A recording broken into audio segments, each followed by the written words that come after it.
a great opportunity to change football when the president said whatever he wanted, he could come to Ashraf for it. You know, that was the opportunity. You know, and if you was thinking generally to change, you know, the complexion of the game in this country, that was the moment. You know, Austin has equally had such opportunity when he was national team coach, and several other guys. You know, they all go there, and they forget that a lot of people are looking up to them to make a humongous impact. You know, yeah, but they don't do that. You know, you go to NFF. You know, there's a lot of ex-internationals who are working with them, and that legitimizes the corruption that's going on there. When you have these ex-internationals being used to legitimize their operations in there, you know, and these guys don't even know, you know. Yeah, the likes of Victor Beba, Kano, JJ, Gabalawal, you know, and I also them. There's a lot of them. Christian Chukwu has worked with the national team since 1985 to present day. What impact are they making? Yes, what value are they bringing on the table? It's not just going there. That's why we and don't sit down and get your Esther coats and stuff like that. That's why we don't want you to lean back. That's why we don't want you to keep quiet. That's why we want other ex-internationals like you to come out and say, look, we need to make a difference. It's probably only a Mecca Ezugo that you're going to hear talk, you know, say things the way it is. Perhaps Taribo West, who could come here and, you know, say exactly, you know, what state the football in Nigeria is. You know, yeah, but there's not a lot of us. You know, most of these guys, because they work with these guys, they can never tell you the true state of Nigerian football. You know, like I've heard that Oliseh was supposed to be with the parliament or something like that, and I was like, hell no, why is he going to be there? Because I know he's not going to tell exactly the state of Nigerian football when he gets there. He's going to try to protect some of the guys who hired him. Okay. Let's get you talking. On Twitter, we're channels_sports, and on Facebook, we're channels sports. I'll just run through some of the comments we're having on Twitter. Prince Obera says, in as much as I didn't support the appointment of Coach Sunday Oliseh, the Nigeria Football Federation is the core problem of our football, and Oliseh is 100% right.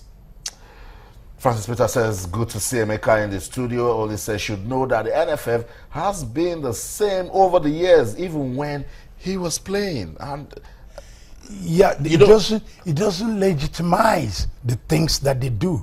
It's like I had a stupid guy from what's his name from River State, Green. I had him say, hey, guys like Samson weren't paid, and they went and qualified its team in what's it called, the Olympics. You know, I mean, the fact that we have coaches who are ready to stick around when they're being owed 8 months salary, 9 months salary, doesn't mean that, you know, everyone who comes in there should stick around and get owed while these guys are picking up their Esther coats and stuff and traveling all around the world, you know? Okay. Emeka, I know it's getting heated, your passion is beginning to show, but let's tone down on the language. And every opinion you hear right here on the show is that of Emeka Ezugo, former Super Eagles international. Let's go back to the basics where we can start correcting football in Nigeria. The league, you have an experience with Heartland, you have an experience with Abia Warriors. What's your take on league football development in Nigeria? I must commend the guys who've been handling the league at the moment, because there's one particular thing that actually changed. Before, whenever you check the scores on the weekend, weekend games, you see that all home teams, they win their games. You know, that has changed right now. So we must commend the guys who are handling the league, in that aspect. Okay. But there's still a lot to be done to improve the league. They need to bring in ex-internationals to also come up, with the experiences that they garnered from abroad. That's right. To inject that into our league, help it grow. And there's several other things that they can do. There are players who are about to retire, like Utaka.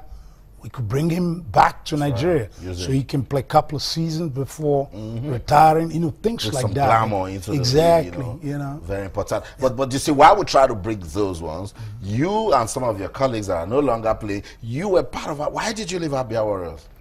I actually didn't leave Abia Warriors. If I tell you what happened in Abia Warriors, you'd be stunned, really. I was training my boss in the pitch, you know, and Making Yama shows up with 3 or 4 guys in black suits. He came to the line, he said, stop the game. I stopped the game. He said, bring the boys here. I call the boys close, you know. When they got closer, Making Yama was like, here, this dude right here is your new technical advisor, you know, and his job starts right now. Wow. And they walked out. The whole players were like, I'm not kidding. That's exactly how it happened, you know. And I was like, what just happened? You know, I finished the training. Next day, since he mentioned Boso as the new technical advisor, so I was like, probably he wants me to be the chief coach or something like that. I'm not getting what's happening. So the next day I went to training, of course, and I stepped aside and watched the new guy to take over, you know. We finished, I went back to my hotel, and next day I did the same thing. The following day I did the same thing again. And then when I came back to hotel after 3 days, the secretary calls me to the office. I went to the office, he served me a letter that I'm fired. Okay. At least at that point you could understand what was going on. Exactly, due to reasons beyond our control, period. That's what the letter said. Nothing more. Okay. We'll just leave that Abia Warriors issue. I'll take some messages on Twitter and then we'll wrap up this interview part. Oliseh, dropping this case. That's from Jerry. What's it for? On Twitter, Oliseh, dropping this case is oh guys, don't use languages we cannot read. We cannot read on TV. Let's keep it clean. Let's keep it clean. It's all about developing football in Nigeria. Francis Peter says, when you have the NFF president going toward the EPL and abandon our national teams, what do you expect? Still talking about administration. Ezugo is right. There are some dissenting voices when Oliseh was appointed, but it later died down. Typical of Nigeria. Sad. And Sanitario says, good to see Emeka Ezugo again. So you've got some fans showing you some love. Thank you so much, Emeka, for coming around. We appreciate your time. I want to wish, I think what you need to leave us with now is all the best, that good things should start happening in Nigerian football.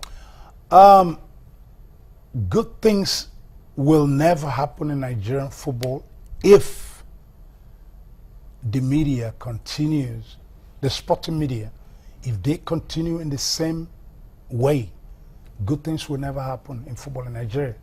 They are arbiters, and they should remain arbiters in the game. Okay. That's a good one. That's a good way to part. Thank you so much, Emeka Ezugo, for coming around. I will keep talking to you when you have the time. Whenever you're in the country, feel free to come around. I appreciate being here, Thank you so much. That's Emeka Ezugo, former Super Eagles player, and we've been talking about football in Nigeria, management, the Super Eagles, Coach Sunday Oliseh, the league, which of course he agrees that we're seeing some improvement in that, but he says it can get better. Let's go on a quick break now. When we come back, there's still so much to talk about. The UEFA Champions League and Maria Sharapova. Sports tonight on Channels TV. Don't go anywhere. Stay.